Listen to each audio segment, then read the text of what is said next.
మన ప్రభువును రక్షకుడైన యేసుక్రీస్తు నామములో మీ అందరికీ నా హృదయపూర్వకమైన వందనాలు. ప్రైజ్ లార్డ్, హల్లెలూయా. ఈరోజు వాక్యము యోహాను పత్రిక 1వ యోహాను పత్రిక 1వ అధ్యాయము 7వ వచనం. అయితే ఆయన వెలుగులో ఉన్న ప్రకారము మనము వెలుగులో నడిచిన ఎడల మనము అన్యోన్య సహవాసము గలవారమై ఉందుము. అప్పుడు ఆయన కుమారుడైన యేసు రక్తము ప్రతి పాపము నుండి మనలను పవిత్రులుగా చేయును. అదే యోహాను పత్రిక 1వ అధ్యాయము 9వ వచనములో మన పాపములను మనము ఒప్పుకొనిన ఎడల ఆయన నమ్మదగిన వాడును నీతిమంతుడును గనుక ఆయన మన పాపములను క్షమించి సమస్త దుర్నీతి నుండి పవిత్రులుగా చేయను. ప్రైజ్ లార్డ్, హల్లెలూయా.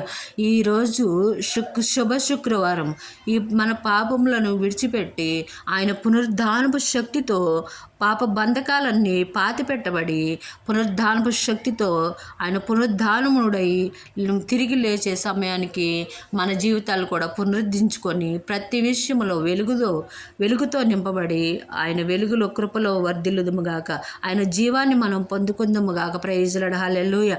పాపానికి విడుదల పొంది ఆయన రక్తంలో కడగబడి శుద్ధీకరించబడి ఆయన కృపలో మనం ముందుకు సాగుదుముగాక. ప్రైజ్ లార్డ్, హల్లెలూయా.